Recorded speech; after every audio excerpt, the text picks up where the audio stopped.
आज हमारे class 11th का लेक्चर 2 है मोशन इन वन डायमेंशन। और जैसा कि मुझे ध्यान आ रहा है, मैंने लास्ट क्लास में आपको 3 बातें बताई होगी। एक है काइनेटिक्स किसे कहते हैं, एक है काइनेमेटिक्स किसको कहते हैं, मोशन क्या है, वन डायमेंशनल मोशन क्या होता है, टू डायमेंशनल मोशन क्या होता है, थ्री डायमेंशनल मोशन क्या होता है, और कितने प्रकार के मोशन होते हैं on the basis of its path और कोऑर्डिनेट। इस प्रकार से मैंने कुछ क्लासिफिकेशन लिखवाया होगा कि on the basis of coordinate 3 प्रकार के होते हैं, one dimension, two dimension and three dimension. Where on the basis of path ये 3 प्रकार के होते हैं, एक को बोलते हैं रेक्टिलिनियर मोशन, एक को बोलते हैं रोटेशनल मोशन और एक को बोलते हैं टू एंड फ्रो मोशन, या जिसको ऑसिलेटरी मोशन का भी नाम दिया गया। इस प्रकार से मैंने आपको इसकी भी ज्ञान दिया होगा कि मोशन किसे कहते हैं और रेस्ट में जब कोई बॉडी रहती है तो उसका क्या मतलब है। ये सारी चीजों को समझने के बाद अब मेरे मन में एक ख्याल आना चाहिए इतना चीज पढ़ लेने के बाद कि सर अगर कोई कार एक जगह से दूसरी जगह मूव कर रही है, ध्यान से देखिएगा जो आर्गुमेंट मैं आपके सामने रखने जा रहा हूं, एक कार एक जगह से दूसरी जगह क्या कर रही है, मूव कर रही है। ये वो कार है जो एक जगह से दूसरी जगह मूव करने वाली है। सपोज करिए इसी तरफ मूव कराते हैं तो खिड़की यहाँ है या स्टीयरिंग लगा हुआ। अब ये कार इस तरफ अगर मूव कर रही है और सपोज थोड़ी देर के बाद ये कार कहाँ पहुंच गई, यहाँ पहुंच गई। यहाँ पहुंचने के बाद ये इस प्रकार से कार ये बन गया और ये वापस से स्टीयरिंग इस प्रकार से ऐसा, और यहाँ पे ये चक्का लगा हुआ है और ये कार यहाँ से यहाँ पहुंच गई। अब मुझे पूछ रहा है कोई कि बताइए भाई कि ये कितना डिस्टेंस ट्रैवल किया, what is the distance travelled by this car. तो मैं बोलूंगा कि अगर मैं डिस्टेंस चेक करता हूं इस पॉइंट से लेकर इस पॉइंट तक, तो जो डिस्टेंस उसने ट्रैवल किया होगा वो x1 रहा होगा। अगर मैं कहता नहीं, इसके एंड पॉइंट से चेक करके इसके स्टार्टिंग पॉइंट तक जो डिस्टेंस ट्रैवल किया है उसको बताइए कितना है, तो आप कहोगे x2 डिस्टेंस ट्रैवल किया होगा। तीसरा हो सकता है कि मैं इसके एंड पॉइंट से इसके स्टार्टिंग पॉइंट तक मेजर करूं, तो जो डिस्टेंस आएगा उसको मैं क्या बोलूंगा, x3 डिस्टेंस बोलूंगा। और चौथा केस ये हो सकता है कि आप यहां से लेकर यहां तक का डिस्टेंस जो है उसको मेजर करके बताए होंगे और वो कितना आया होगा, x4 आया होगा। इस प्रकार से बॉडी एक जगह से दूसरे जगह गई तो उसमें कितने प्रकार के डिस्टेंस आ गए, 4 प्रकार के डिस्टेंस आ गए। कौन कौन से, end to starting, starting to end, end to end to end end starting to starting. इस प्रकार के आपके कितने डिस्टेंस आ गए, 4। तो कौन सा आंसर सही होगा, क्वेश्चन मार्क। आपसे पूछा जाए इनमें से कौन सा डिस्टेंस जो आपने मेजर किया है वो सही है, तो आपका आंसर बोला मैं क्या मालूम, आप कहां से पूछ रहे हैं मुझे कैसे पता चलेगा। तो आप इसका कोई सर्टेन आंसर नहीं दे सकते, अनसर्टेनिटी कुछ भी हो सकता है। लेकिन जो चैप्टर अभी हम पढ़ने वाले हैं उसके अंदर अगर एक ही बॉडी एक जगह से दूसरी जगह जा रही है, उसके 4-4 डिस्टेंस आएंगे, फिर तो बनाना मुश्किल हो जाएगा, फिर पढ़ना भी मुश्किल हो जाएगा, सॉल्व करना भी मुश्किल हो जाएगा। और अगर एक क्वेश्चन टीचर दे रहा है कि body A moves from A to B या body M moves from A to B, find the distance, तो बोले एक का बच्चे का आंसर आया 3 मीटर, एक का 5 मीटर, एक का 6 मीटर, बोले एक का सर मेरा तो 2 ही मीटर आया।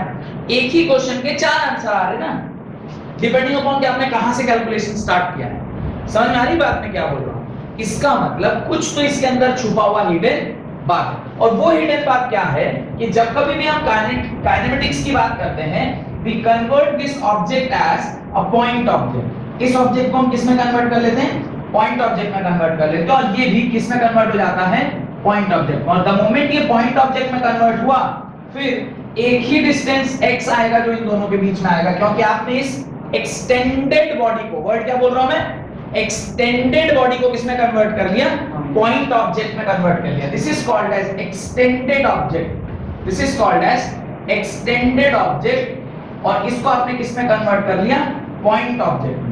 और द मोमेंट आपने पॉइंट ऑब्जेक्ट में इसको कन्वर्ट किया, ये अब एक ही डिस्टेंस देगा। वेयर जब ये एक्सटेंडेड ऑब्जेक्ट था तो ये हो सकता था आपको 4-4 दूरी दे दे, because starting to end, end to end, end to starting end starting to end, किसी प्रकार से आप करते तो आपको 4-4 दूरी आ रही थी। पर एक्चुअली इसने कितना ट्रैवल किया है, सिर्फ और सिर्फ एक ही डिस्टेंस ट्रैवल किया। तो वो तब जब इस एक्सटेंडेड ऑब्जेक्ट को आपने किसमें कन्वर्ट कर लिया, पॉइंट ऑब्जेक्ट में। तो ये कॉन्सेप्ट ऑफ पॉइंट ऑब्जेक्ट अभी हमको समझना चाहिए। तो आप हेडिंग डालें पॉइंट ऑब्जेक्ट, हेडिंग डालें point object, right. An object is considered as a point object, object is considered as a point object if the size of the object, if the size of the object is much smaller than the distance it has moved. An object is considered to be a size point object if the size of the object is much smaller than the distance it had moved in a reasonable duration. In a reasonable duration. तो reasonable duration में ये कितना distance travel किया है उसके ऊपर depend करता है कि कितना वो ऑब्जेक्ट को आप पॉइंट ऑब्जेक्ट बोल रहे नहीं बोल रहे। मतलब कि ये जो आपने x डिस्टेंस ट्रैवल किया है और इस बॉडी का जो रेडियस r है ये x काफी बड़ा होना चाहिए with respect to the r, तभी मैं इस ऑब्जेक्ट को क्या बोलूंगा, पॉइंट ऑब्जेक्ट बोलूंगा।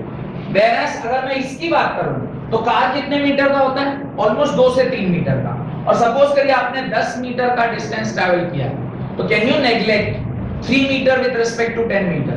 You cannot. उस केस में this is not at all a point object, ये पॉइंट ऑब्जेक्ट नहीं है, तो ये एक्सटेंडेड ऑब्जेक्ट है। This car can be a point object if you have travelled some 100 or thousands of kilometers, then you can consider this as to be a point object। होगा ही 1000 kilometre के respect में तो आप इसको point object मान लेंगे ना, क्योंकि अगर 1000 किलोमीटर के रेस्पेक्ट में या 500 किलोमीटर के रेस्पेक्ट में अगर ये आप 2 मीटर लिख भी दिए तो 500 किलोमीटर इज 500 into 1000, तो उसके सामने 50,000 मीटर्स के सामने में आप अगर 1 मीटर नेग्लेक्ट कर रहे हैं, कैन बी डन, आसानी से किया जा सकता है।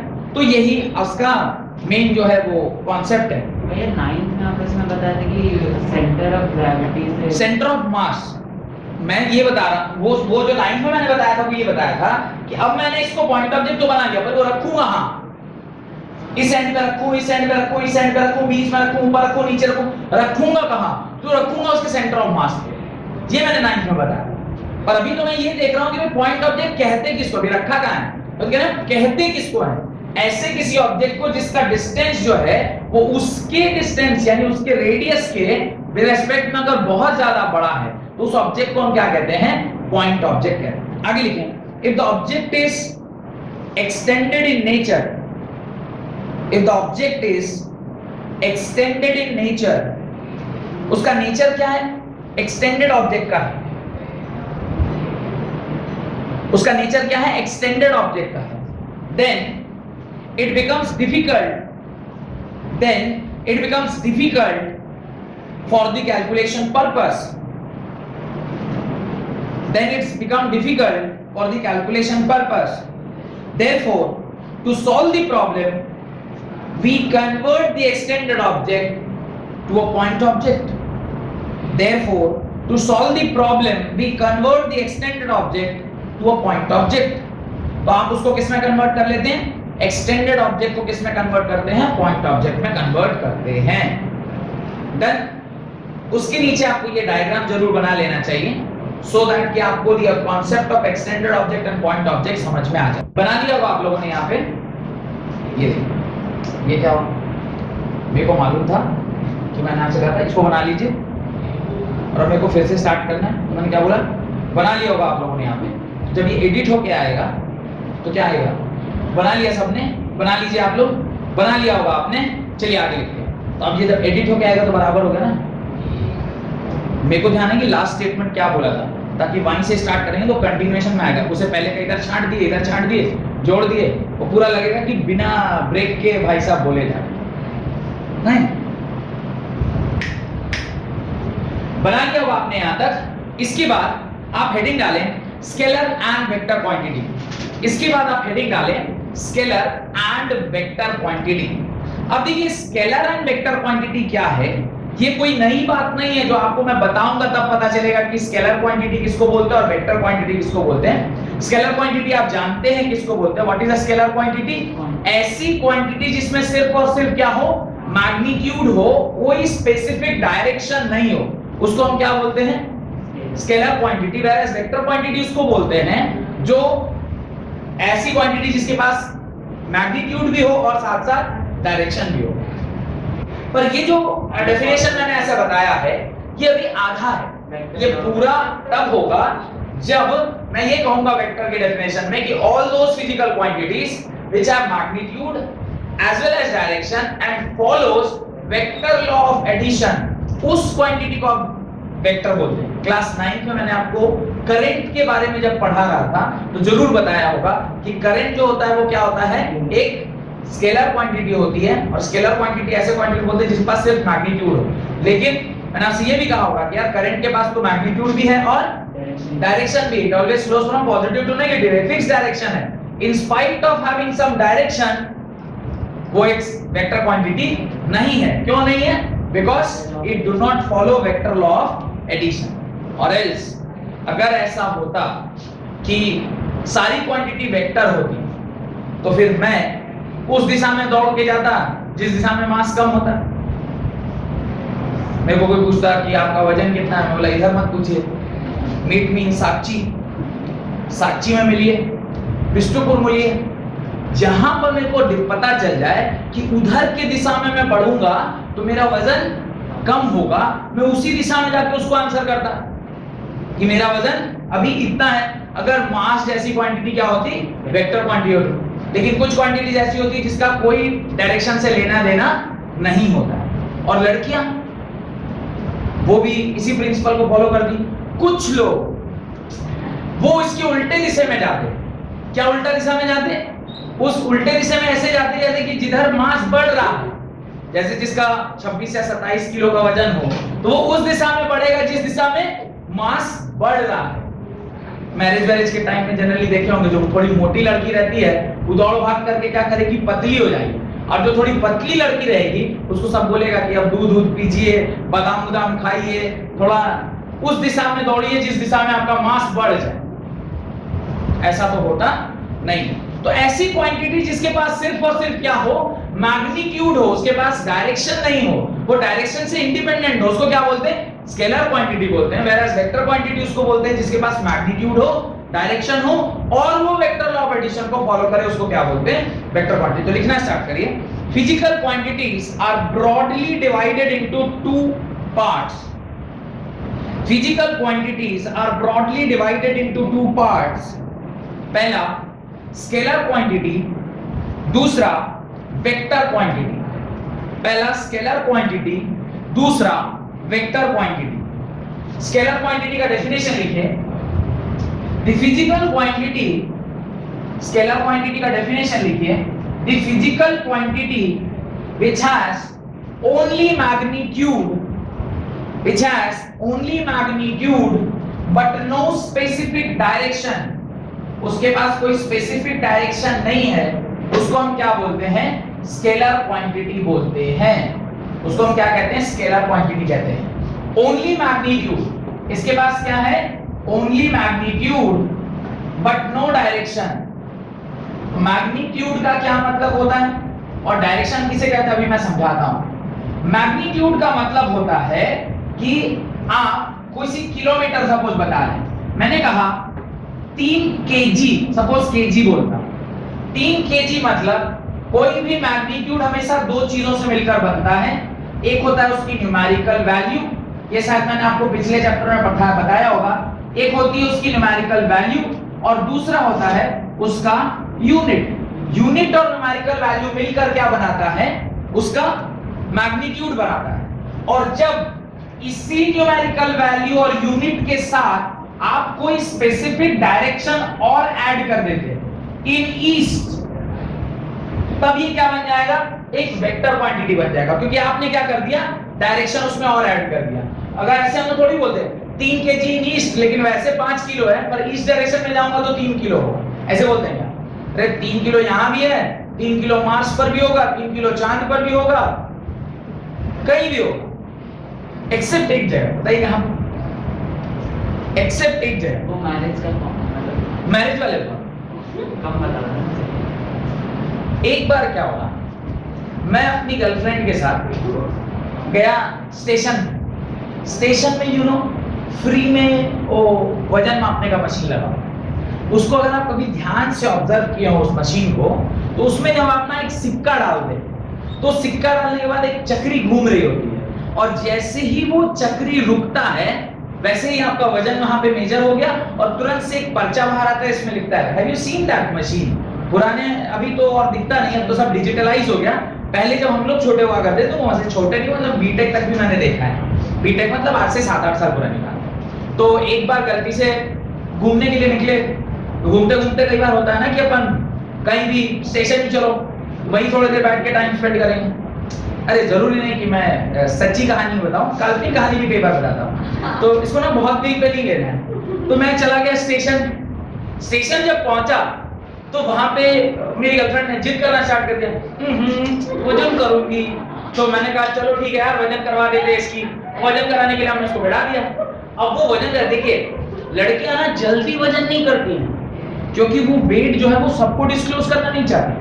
आप बॉयफ्रेंड, वो भी ऐसा 1-2 महीना वाला बॉयफ्रेंड नहीं, यदि बिकम अ बॉयफ्रेंड तो लॉन्ग टर्म है, 3 साल 4 साल वाले बॉयफ्रेंड है, तब इतना ज्यादा मतलब वो आपके साथ घुल मिल गई होती है कि वो आपके साथ भी अब वेट मेजर करा सकती है, बिकॉज अब वो बिल्कुल फ्रैंक हो चुकी है आपके साथ। तो वो चढ़ गई वो मशीन के ऊपर। मशीन के ऊपर चढ़ी और वो चक्का नाच ही रहा था। मैंने पीछे से क्या कर दिया, ऐसे करके दबा। अब जो मैंने ऐसे दबाया तो वो चक्कर नाचा। चक्कर नाचने के बाद जैसे ही रुका, वो लिखा है 96, लिखा 96 केजी, है ना। और ऊपर ऐसे ऐसे लिखा था साउथ ईस्ट रेलवे, ऐसे करके कुछ लिखा रहता है ना, साउथ ईस्टर्न रेलवे, ऐसा करके कुछ लिखा हुआ था। अब नाउ उसने देखा ऐसे करके, उन्होंने कहा क्या हुआ यार, कितना वजन है तुम्हारा? कह रही कुछ मशीन में गड़बड़ है, पता नहीं, देखिए ना। बोले देखो क्या कुछ गड़बड़ मतलब दिखा रहा है। मैंने है क्या गड़बड़ दिखाएगा, दिखाओ जरा। 96, वो ही 96 नहीं है, 69 है। ठीक से नहीं कहा 69, मैं ऐसे दिखा रही मेरे को, मैंने कहा 69, ठीक है साउथ नीचे लिखा हुआ है तो ऐसे होगा, तो ऐसे होगा तो 96। और बेचारी पूरे टेंशन में परेशान है, क्या हो। तो ऐसे भी आप किसी भी आदमी का वजन को बढ़ा सकते हैं। तो वजन एज सच डायरेक्शन इंडिपेंडेंट होता है, पर ऐसे स्कीम लगा के you can increase the weight, और उसके बाद वो हार्ट अटैक होते होते बच गए। और वो देखिए लास्ट टाइम देखा था 67 था, आउटकम इट इज 96। कुछ मशीन में एरर है। फिर अभी कहानी यही खत्म नहीं हुई, उसका मन अब भी नहीं भरा, क्योंकि एक का सिक्का और दे। ठीक है चलो एक बार और कर लो, हो सकता है इस बार थोड़ा ज्यादा ही हो जाए, कम दम लगाया होगा पिछले बार। इस बार फिर उसने सिक्का डाला, फिर सिक्का डाला, मैंने इस बार और तेज से दबाया, ये आ गई 107। वो कह रही पक्का मशीन में डिफेक्ट है। मैंने कहा वजन कम कर, पता नहीं लगता, वजन कम करो। तो इस प्रकार से आप जो ये मास है, इसको एक टेक्निक मैंने आपको सिखाया है जिससे आप उसको चेंज करवा सकते हैं। और एल्स ब्रेकअप किसी का करना और एल्स किसी भी आदमी का मास वेरी नहीं कराया जा सकता। हाँ, मास वेरी कराने का तरीका है, दौड़ भाग करिए। भाग दौड़ करिएगा तो जिम विम जाइएगा, दौड़िए उड़िएगा तो हो जाएगा, पर एकदम सडन विद इन सेकंड्स अगर बढ़ाना या घटाना है तो थोड़ा सा संभव है, एक्सेप्ट माय ट्रिक छोड़ के। ये ट्रिक काम करता है, कभी करके देखिएगा, मजा भी है। क्या तो लड़की का हालत खराब, लड़का हंस रहा है। क्या तो स्केलर क्वांटिटी का डेफिनेशन लिखिए, मैंने लिखा है sir all physical quantities which has only magnitude and no direction is known as scalar quantity, is known as scalar quantity। Example में लिखिए mass, time, distance, speed, current, work, etc। mass, time, distance, speed, current, work, etc। ये कुछ ऐसी quantities हैं जिसको direction से कोई लेना देना नहीं है, लेना का और देने का कुछ नहीं है। Got it? हाँ, वेक्टर क्वांटिटी एक ऐसी क्वांटिटी होती है जिसको दोनों से बराबर मतलब है। मैं तो बोलूं दोनों क्या, तीनों से बराबर मतलब है। वेक्टर क्वांटिटी का डेफिनेशन लिखिए, all physical quantities which has both magnitude, all physical quantities which has both magnitude as well as direction and it follows vector law of addition and it follows vector law of addition is known as vector quantity. All physical quantities which has both magnitude as well as direction and follows vector law of addition is known as vector quantity. Example velocity, displacement, current density, area, torque, तमाम तरह की चीजें जो मैंने अभी आपको बताई हैं, ये सारी की सारी क्या है? वेक्टर क्वांटिटी है। पर डे टू डे ये लाइफ में यूज करने वाले फोर्स भी लिख लीजिएगा। फोर्स भी एक वेक्टर क्वांटिटी है बिकॉज उसमें मैग्नीट्यूड भी होता है और डायरेक्शन भी। फोर्स हमेशा आप क्या लगाते हैं? स्पेसिफिक डायरेक्शन में लगाते हैं। आपको अगर ये दीवार तोड़ना है, आप इधर फोर्स लगा रहे हैं तो बेवकूफ है। जहां दीवार नहीं उधर फोर्स लगा रहे हैं और ये दीवार तोड़ना है तो काम करेगा? टूटेगा? कभी नहीं टूटेगा। और एक्चुअली आप लोग जीवन में भी यही कर रहे हैं। आप लोग जो विद्यार्थी जीवन में अभी आप लोग यही कर रहे हैं। आपका कुछ लक्ष्य होगा। लक्ष्य क्या है? मेरे को 90-95% ऐसे 12th में 11th में चाहिए। आपका लक्ष्य होगा मैं नीट को क्वालिफाई करूं। आपका लक्ष्य होगा मैं आईआईटी को क्वालिफाई करूं। टारगेट कहीं है और बल कहीं लगा रहे हैं। टारगेट किसी दिशा में और आप फोर्स दूसरे दिशा में लगा रहे हैं। क्या होगा? जो इंपैक्ट आना चाहिए वो इंपैक्ट नहीं आएगा और जो इंपैक्ट आना चाहिए वो इंपैक्ट अगर नहीं आया, कहानी गड़बड़। वो इंपैक्ट को क्रिएट करने के लिए मैंने एक वीडियो बनाया है। केमिकल रिएक्शंस में छुपा है सक्सेस होने का ज्ञान है, सक्सेसफुल होने का मंत्र। उसको जरूर देखिए। वहां पे मैंने केमिकल रिएक्शन से आपको बताया है कि किस प्रकार से आप सक्सेसफुल हो सकते हैं केमिकल रिएक्शंस की मदद से। आगे चल के कुछ चैप्टर जब पढ़ेंगे तो मैं आपको बताऊंगा कि फोर्स कैसे हमें दिखाता है कि कैसे हम सक्सेसफुल हो सकते हैं। तो जब फोर्स पढ़ा लेंगे तब उसके ऊपर बात करेंगे। क्या है? तो आपको ये समझ में आ गया कि एक स्केलर क्वांटिटी क्या होती है, एक वेक्टर क्वांटिटी क्या होती है। अब you don't know anything about how to add two vectors. आप अभी ये नहीं जानते, पता है किसी को वेक्टर्स को कैसे ऐड करते हैं? तो उसका एक बाकायदा नियम है, एक लॉ है जिसको हम आगे चल के पढ़ेंगे। उससे पहले जो चीजें स्केलर क्वांटिटी जैसी हैं उसको हम लोग पढ़ लेते हैं। तो कुछ क्वांटिटीज के नाम लिखे। Position, path length and displacement. Position, path length and displacement. तीन डिफरेंट बातों के बारे में हम लोग डिस्कशन कर रहे हैं। क्या है तीन बातें? एक है पोजीशन ऑफ द ऑब्जेक्ट, एक है पाथ लेंथ जिसको डिस्टेंस भी बोलते हैं। Path length and distance are one and the same thing. और तीसरा है डिस्प्लेसमेंट। तीनों को बहुत अच्छे से समझने की जरूरत है बिकॉज अभी ही हम फाउंडेशन बना रहे हैं। बेसिकली अभी हम लोग वो नींव डाल रहे हैं कि छोटी छोटी बातें। ऐसा नहीं कि आपको कभी डिस्टेंस और डिस्प्लेसमेंट का मतलब नहीं पता होगा। You might be knowing because यही चीज आप कब से पढ़ रहे हैं? क्लास 7 से पढ़ रहे हैं।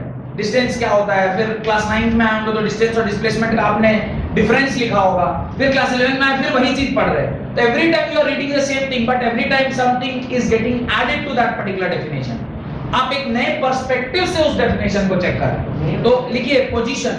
इसमें तो क्वांटिटीज में तीन टेंसर भी एक क्वांटिटी। टेंसर क्वांटिटी के बाद मैं बाद में बताऊंगा जब प्रेशर वगैरह के टर्म्स आएंगे तो कई सारी क्वांटिटी एक टेंसर क्वांटिटी भी कहलाती है। What is a tensor quantity?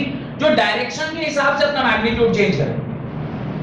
मेरा मन उस दिशा में जाऊं तो 10 किलो का हो जाऊं और इस दिशा में जाऊं तो 50 किलो का हो जाऊं। डायरेक्शन ओरिएंटेड अगर मेरा क्वांटिटी मतलब मेरा जो मैग्नीट्यूड है वो चेंज करता है। डायरेक्शन डिपेंडेंट, इसी दिशा में कम होगा इस दिशा में बढ़ जाए तो उसको क्या बोलते हैं? Tensor quantity. तो एक तीसरी क्वांटिटी भी होती है पर चूंकि टेंसर क्वांटिटी वाला कोई भी टर्म अभी आया नहीं आपके लाइफ में माने आपके सिलेबस में, इसलिए टेंसर क्वांटिटी होता है। जिस दिन फोर्स या प्रेशर, खास करके प्रेशर या थ्रस्ट जिस दिन बताता हूं उस दिन ही आपको टेंसर क्वांटिटी के बारे में बताऊंगा। क्या लिखिए? Position. It is defined as a point where an object is situated. Position का definition लिखें. It is defined as a point where an object is situated. Full stop. Point of an object can be specified with respect to conveniently chosen origin. It is defined as a point where an object is situated. Full stop. Position of an object can be specified with reference to conveniently chosen origin, conveniently chosen origin, full stop। तो position क्या है, देखिए definition को ध्यान से पढ़िए और उसको फिर हम लोग एक एक करके समझते हैं कि पोजीशन क्या है। It is defined as a point where an object is situated, एक ऐसा पॉइंट जहां पर एक ऑब्जेक्ट सिचुएटेड है, उसी को हम उस पर्टिकुलर ऑब्जेक्ट का क्या बोलते हैं, पोजीशन बोलते हैं। लेकिन पहले पॉइंट से ज्यादा इंपॉर्टेंट इसका दूसरा पॉइंट है जो कहता है position of an object can be specified with reference to conveniently chosen origin. क्या बोलना चाह रहा है ध्यान से समझ। मैं कह रहा हूं ये मेरा पॉइंट है, suppose this is my point and this is a, और इसका कोऑर्डिनेट है x, y, z, या मैं और स्पेसिफिकली बोलूं, मैं बोलूंगा x1, y1, z1, ये इसका कोऑर्डिनेट है। अगर मैं बोल रहा हूं ये इसका कोऑर्डिनेट है x, y, x1, y1, z1, ये तब है जब मैं उससे पहले एक ओरिजिन डिफाइन करूं। ये हमारा वो कोऑर्डिनेट है जिसको मैं इतना 0 0 0 ओरिजिन डिफाइन किया। ओरिजिन से कुछ दूरी पर आप आए, ये इसका x कोऑर्डिनेट हो गया। ओरिजिन से कुछ दूरी पर आप गए ऊपर, ये इसका y कोऑर्डिनेट हो गया। और ओरिजिन से कुछ इस तरफ अगर आप आए, ये आपका z कोऑर्डिनेट हो गया। x, y और z तीनों को मिलाकर यहां पर इसका 3D में एक कोऑर्डिनेट बनेगा, इसका पोजीशन बनेगा। क्योंकि 3D चीज आप 2D में दिखा रहे हैं तो इसको मैंने क्या कर दिया, वहां चिपका दिया। पर एक्चुअली देखा जाए तो अगर z कोऑर्डिनेट को भी कंसीडर करिएगा तो ये पॉइंट हवा में आना चाहिए। यहां पे कुछ x भी है, कुछ y भी है और कुछ z भी है। ये तब था जब मैंने ओरिजिन यहां माना। अभी अगर मैं ओरिजिन को शिफ्ट कर दूं यहां, मेरा ओरिजिन क्या हो गया, शिफ्ट हो गया यहां। This is my new origin. अब इसको मैं बोल रहा हूं 0, 0, 0। अब still this is x1 और इसे change to some other coordinate x2, change कर गया। यहां से यहां की दूरी और यहां से यहां की दूरी अलग अलग है, यानी ओरिजिन के शिफ्ट करने से उस पर्टिकुलर पॉइंट का कोऑर्डिनेट चेंज कर जाएगा। अब इसके रिस्पेक्ट में देखें तो ये वाला पॉइंट क्या कहलाएगा, y2, और इसके रिस्पेक्ट में देखिएगा उसी पॉइंट पे यहां जो है वो z2 कहलाएगा। तो अब इस पर्टिकुलर, अगर मैं इसके रेफरेंस में देख रहा हूं, मैं इसका कोऑर्डिनेट क्या लिखूंगा, x2, y2, z2। मुझे बस इतना ही जानना है, क्या मैंने इस ऑब्जेक्ट को यहां से मूव किया है?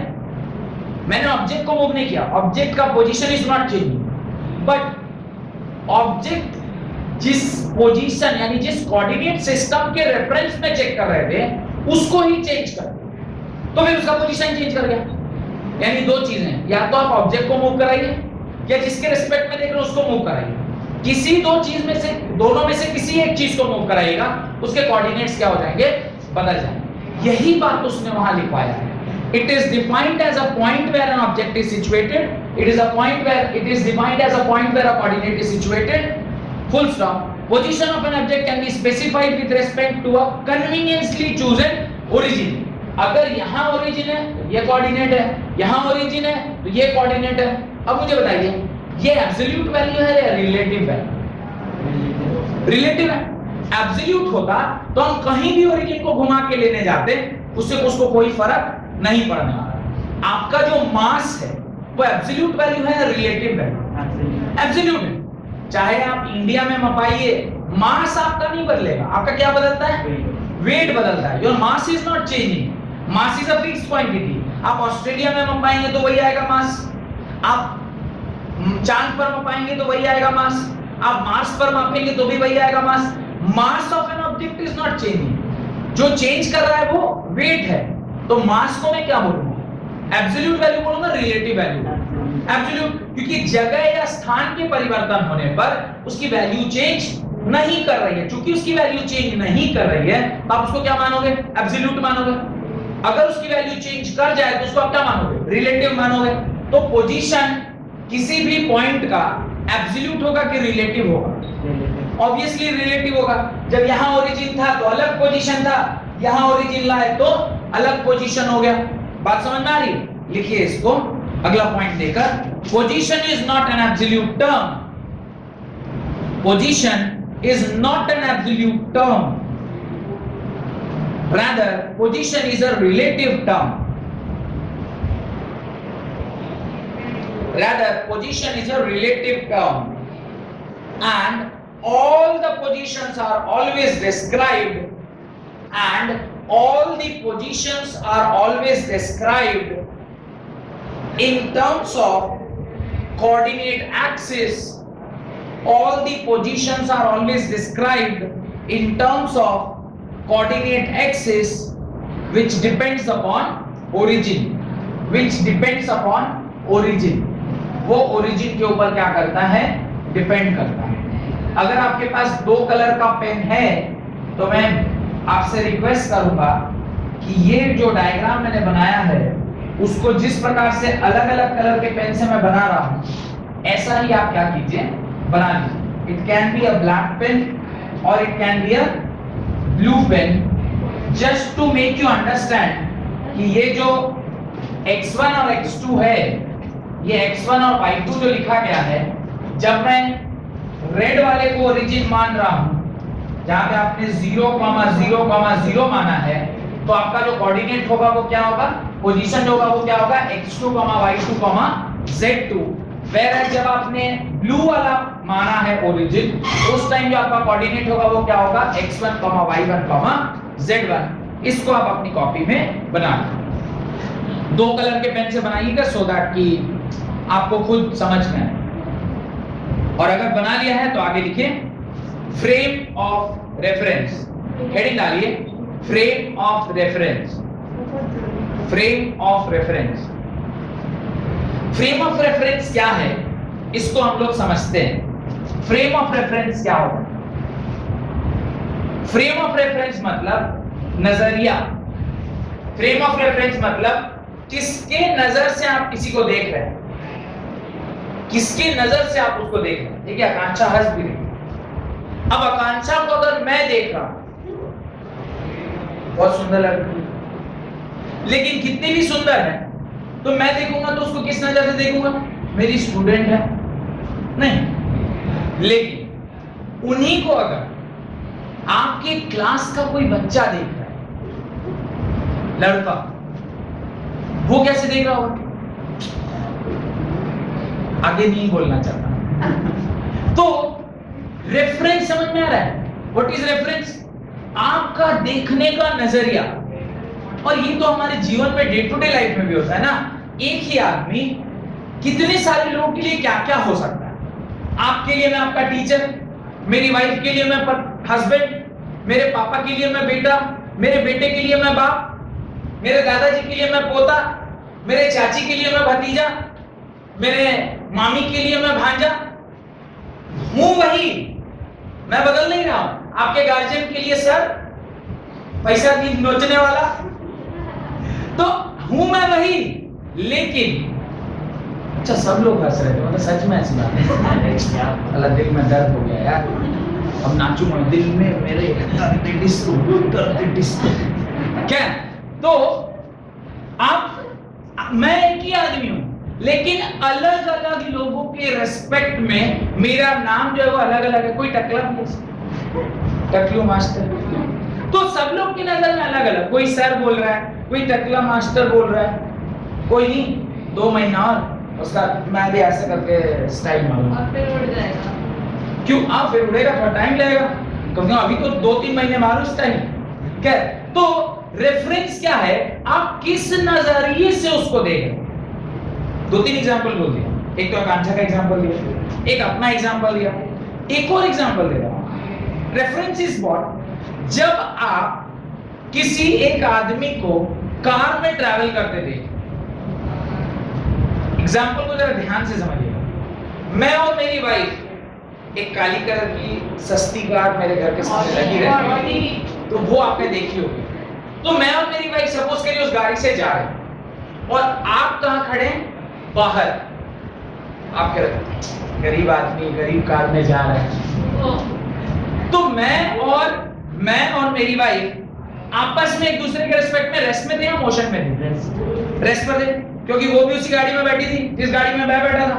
आपस में हम लोग का पोजीशन एक दूसरे के रिस्पेक्ट में चेंज नहीं कर रहा. लेकिन जो बंदा बाहर, यानी आप एज ए स्टूडेंट दिन आ रहे सर घूमने जा रहे लगता है जो भी है, मतलब फिल्म अगर देखने जा रहा हूँ जो भी है ना, इतना डिटेल में जानना नहीं कि कहाँ जा रहा है, पर जो करने जा रहा हूँ आपकी नजर में लग रहा है सर कहीं घूमने जा रहे हैं, और सच पूछिए कहाँ जा रहा है, वो अपने बेटे का डायपर खरीदने जा रहा होगा मॉल। मॉल में डायपर खरीद रहे गरीब मास्टर, क्या बात कर रहे हो? ऑडी में जा रहे डायपर खरीद। चलिए वो ज्यादा नाम नहीं लेना चाहिए। तो ये जो फ्रेम ऑफ रेफरेंस हो यही है कि बाहर से देखने वाला बंदा क्या सोच रहा है कि दोनों लोग चल रहे हैं, दोनों लोग कार में जा रहे हैं, तो दोनों लोग उसके रिस्पेक्ट में क्या दें, मोशन में दें। लेकिन आपस में अगर मैं मेरी वाइफ को देख रहा हूं तो मोशन में दे या रेस्ट पर दे, रेस्ट पर दे। वाइफ मुझे देख रही है, मोशन में दे या रेस्ट पर दे, रेस्ट पर दे। अच्छा मैं आपको देख रहा हूं मोशन में, रेस्ट में, आप तो रुके हुए थे ना, आप तो रुके हुए थे, आप भी रेस्ट में, मैं जा रहा था, मतलब I was in motion but you were at rest. Ultimately वो सब डिपेंड करता है नजरिया, नजरिया मतलब आप किस जगह पे खड़े होकर देख रहे हैं। एक ट्रेन के अंदर दो लोग ट्रेन के अंदर ही बैठे हैं और आपस में वो ट्रेन चलने लग गई, तो वो भी बैठा है ये भी बैठा है, तो लगेगा हम लोग दोनों तो मूव नहीं कर रहे, पर ओवरऑल देखा जाए तो ट्रेन मूव कर रही नहीं कर रही, ट्रेन तो मूव कर रही है। ट्रेन अगर मूव कर रही है तो ट्रेन से देखने वाला अगर कोई बाहर देख रहा है उसको बाहर सब कुछ रुका हुआ दिख रहा है, पर वहां जो अंदर बैठा है वो दोनों को चलता हुआ देख रहा है। तो देयर इज मिक्स्ड कांसेप्ट, समझ में आ रहा है। रेफरेंस मतलब आप किसके नजरिए से उसको देख रहे हैं, वो जो नजरिया है that is only frame of reference. तो लिखें frame of reference, it is a coordinate system, it is a coordinate system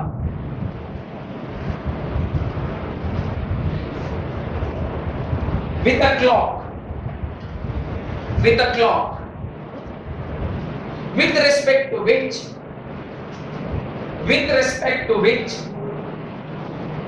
an observer can describe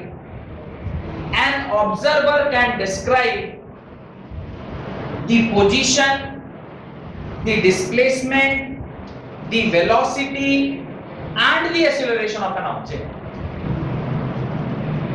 It is a coordinate system with a clock. With a clock का क्या मतलब है? You have to consider even time also.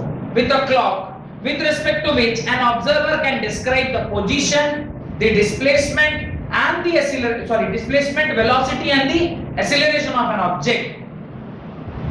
अब ये जो आपका frame of reference होता है ये कितने प्रकार का हो सकता है? ये दो प्रकार का हो सकता है। How many frame of references are there? There are two types of frame of references. किसको पता है कौन कौन से? एक होता है इनर्शियल फ्रेम ऑफ रेफरेंस, एक होता है non inertial frame of reference. Frame of reference समझ में आ गया? फ्रेम ऑफ रेफरेंस का सीधा सीधा मतलब है नजरिया, आप किस नजरिए से उसे देख रहे हो। जो एग्जांपल मैंने दिया था उससे आपको क्लियर हो गया होगा कि मैं फ्रेम ऑफ रेफरेंस का क्या मतलब। अभी मैं बोल रहा हूं कि जो फ्रेम ऑफ रेफरेंस है वो कितने प्रकार का? दो प्रकार का। दोनों जो प्रकार हैं वो किस चीज के बेसिस पर डिस्क्राइब किया जा रहा है उसको थोड़ा समझिएगा। आप या तो मोशन पर हैं या रेस्ट पर हैं। दुनिया में कोई भी ऑब्जेक्ट है वो ये दो ही चीज पर रह सकता है, या तो रुका हुआ नहीं तो चल रहा है। तीसरा कोई मोशन है? तीसरा मोशन है ना, जैसे सुबह सुबह मम्मी लोग टहलती है, कुछ दूर चलती है फिर बैठती है, फिर चलती है फिर बैठती है, फिर चलती है फिर बैठती है, ये भी एक मोशन। पर एक टाइम पर अगर देखा जाए तो आप या तो चल रहे होते नहीं तो रुक रहे होते। रुक रुक के कोई नहीं चल, रुक रुक के कोई नहीं चल कि रुक रहे चल रहे रुक रहे चल रहे, वो आंटी लोग ही कर सकती है, उसमें उनका एक्सपर्टाइज है। देखिए सुबह सुबह वॉकिंग जा रहे हैं आप, वो आंटी लोग चली, अरे बैठिए ना, फिर 15 मिनट बाद उठी, अच्छा बात तो इनके पास रहते हैं बहू है तो बात का तो इनके पास करना है, फिर थोड़ा और आगे गई, फिर बैठी, फिर उनको याद आ गया एक और बहू का मैटर तो कल हुआ था, ऐसे वो पूरा याद रहता चलते रुकते चलते। और इस दुनिया में जब कभी भी कोई बॉडी है उसका दो ही स्टेट है, या तो वो रुका हुआ है नहीं तो चल रहा है। रुका हुआ है तो छोड़ दीजिए क्योंकि रुके वाले में बहुत ज्यादा वो टाइप्स नहीं है, पर चल रहा है तो दो प्रकार से चलता है, या तो वो नॉन एक्सीलरेटेड मोशन में यानी कांस्टेंट स्पीड से चल रहा है, और नहीं तो वो मोशन में चल रहा है माने एक्सीलरेटेड मोशन में चल रहा है। अगर कोई बॉडी एक्सिलरेटेड फ्रेम में है तो उसका रेफरेंस अलग होता है, और अगर कोई बॉडी नॉन एक्सिलरेटेड फ्रेम में है तो उसका रेफरेंस अलग होता है। What do mean by accelerated frame of reference और non accelerated frame of reference? समझते हैं। लिखिए, frame of reference are of two type. Frame of reference are of two type. One is inertial frame of reference, one is inertial frame of reference, two is non inertial frame of reference. Two non inertial frame of reference. ध्यान से समझिएगा, inertial frame of reference एक ऐसे frame of reference को बोलते हैं, inertial frame of reference एक ऐसे फ्रेम ऑफ रेफरेंस को बोलते हैं जहां पर न्यूटन के सारे नियम वैलिड हो। क्या बोल रहा हूं मैं, ध्यान से समझिए। इनर्शियल फ्रेम ऑफ रेफरेंस ऐसे फ्रेम ऑफ रेफरेंस को बोलते हैं जहां पे न्यूटन के तीनों नियम क्या हो, लागू हो जाए।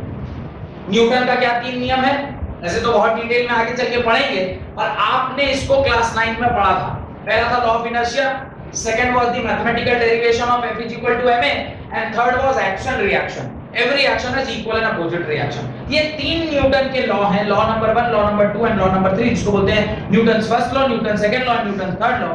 ये जिस रेफरेंस में वैलिड रह जाए उसको आप इनर्शियल फ्रेम ऑफ रेफरेंस बोलेंगे, और जिस फ्रेम ऑफ रेफरेंस में आप न्यूटन लॉ नहीं लगा सकते, न्यूटन का जो फॉर्मूला F = ma है वो आप डायरेक्टली नहीं यूज कर सकते, उसको क्या बोलेंगे, non inertial frame of reference.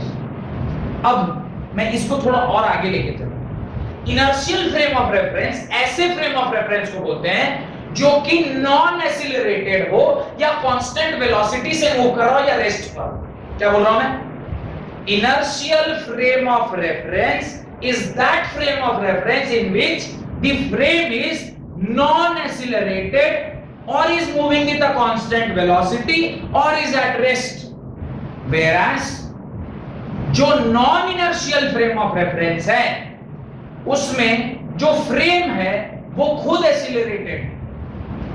अगर frame accelerated है तो उस पर न्यूटन का नियम वैलिड नहीं होता है। मैं एग्जांपल दूंगा, टेंशन नहीं लेना, मैं एग्जांपल दूंगा।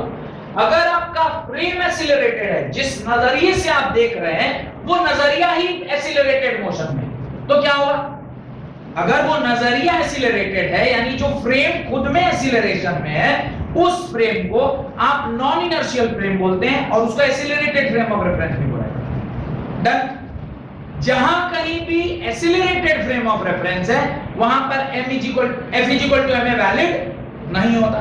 ये भी बात समझ में हम सब लिखवा देंगे। अब एग्जांपल देता हूं एक्सीलरेटेड का और नॉन एक्सीलरेटेड का, या मैं बोलो इनर्शियल का और नॉन इनर्शियल का। पहले आपको नॉन इनर्शियल फ्रेम का एग्जांपल। नॉन इनर्शियल फ्रेम का होता है लिफ्ट के अंदर। लिफ्ट अगर एक्सीलरेट होकर ऊपर जा रही है, आजकल की इतनी बढ़िया बढ़िया लिफ्ट आ गई, ऑटिस की लिफ्ट 5 से 10 सेकंड में आपको 4-5 तल्ला ऊपर उठा देगी। आपने देखा होगा बुर्ज खलीफा में किर्लोस्कर का लिफ्ट लगा है। किर्लोस्कर का लिफ्ट ऐसे देखा जाए कोई 112 ना 113 तल्ला बिल्डिंग है। उस 113 तल्ला बिल्डिंग में अगर लिफ्ट का स्पीड इतना हो कि आपको 20-25 मिनट ऊपर जाने में लग जाए, तो फिर तो आदमी बोलेगा इस बिल्डिंग में जाके क्या फायदा। लिफ्ट का स्पीड कितना होना चाहिए, इतना होना चाहिए कि विद इन फ्यू मिनट्स आप टॉप फ्लोर पे पहुंच जाए, या टॉप फ्लोर से किसी को नीचे आना है तो विद इन फ्यू मिनट्स होना चाहिए। अगर फ्यू मिनट्स में होगा इसका मतलब कुछ सेकंड्स में वो फ्लोर क्रॉस कर रहा होगा। सेकंड्स में फ्लोर क्रॉस करने के लिए उसको एक्सीलरेटेड होना चाहिए, क्योंकि अगर एक्सीलरेशन नहीं होगा, आप ऐसे भी लिफ्ट में चढ़ते हैं तो वो स्टार्टिंग में देखिए धीरे रहेगा, फिर तेज होता है और फिर धीरे होता है। वेरिएबल वेलोसिटी मींस एक्सीलरेशन, और एक्सीलरेशन हुआ मतलब वो एक non inertial frame of reference है जो कि एक्सीलरेटेड फ्रेम में है। ठीक, अगर कोई बॉडी कांस्टेंट वेलोसिटी से है, एक कार में आप चल रहे हैं लेकिन वो 40 मीटर पर सेकंड से मूव कर रही है, accelerated non accelerated, non accelerated. अगर कोई कांस्टेंट वेलोसिटी से चल रही है तो एक्सीलरेशन नहीं है। एक्सीलरेशन ये मतलब कांस्टेंट स्पीड है। कांस्टेंट स्पीड में आप F = ma लगा पाएंगे। अगर मैं यहां से खड़े होकर आपको देख रहा हूं मोशन करता हुआ, तो मैं एक एक्सीलरेटेड फ्रेम हूं, नॉन एक्सीलरेटेड फ्रेम हूं। नॉन एक्सीलरेटेड बिकॉज़ मैं खड़ा हूं, मैं रेस्ट पर हूं, तो फ्रेम जो है वो कैसा है, रुका हुआ है। फ्रेम रुका हुआ हो या कांस्टेंट वेलोसिटी से चल रहा हो, दोनों ही केस में उसको हम क्या बोलेंगे, इनर्शियल फ्रेम ऑफ रेफरेंस या फिर non accelerated frame of reference. Non accelerated frame of reference मतलब जो या तो कांस्टेंट वेलोसिटी से चले या फिर रेस्ट पर। डन। यहां पर न्यूटन्स का तीनों नियम क्या होता है, वैलिड होता है।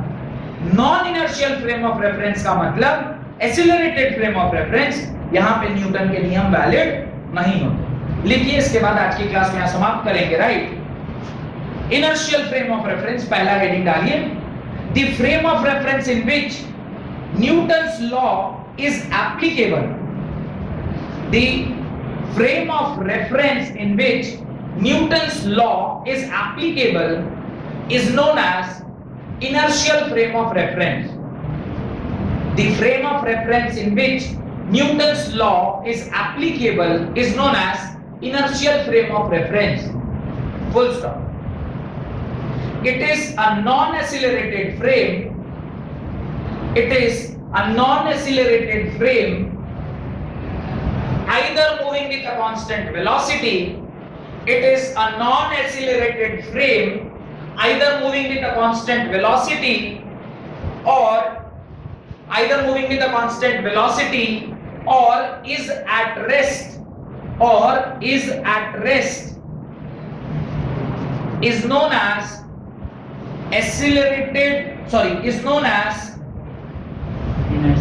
inertial frame of reference, is known as inertial frame of reference, and the frame is unaccelerated, and the frame is unaccelerated, and the frame is unaccelerated frame है। डन। दूसरा डेफिनेशन लिखिए non inertial frame of reference का, it is the frame of reference in which Newton's law is not applicable. It is the frame of it is the frame of reference in which Newton's law is not applicable. Newton's law is not applicable. Newton का नियम यहां पर valid नहीं होता है। It is a accelerated frame of reference. It is a accelerated frame of reference. ये एक accelerated frame of reference है जिसके अंदर न्यूटन का जो नियम है वो एप्लीकेबल नहीं है। और एक्सीलरेटेड फ्रेम ऑफ रेफरेंस जिस पे न्यूटन का नियम वैलिड नहीं होता है उसी को हम क्या कहते हैं, is known as non inertial frame of reference. Is known as non inertial frame of reference. इसको ही हम क्या कहते हैं, non inertial frame of reference कहते हैं।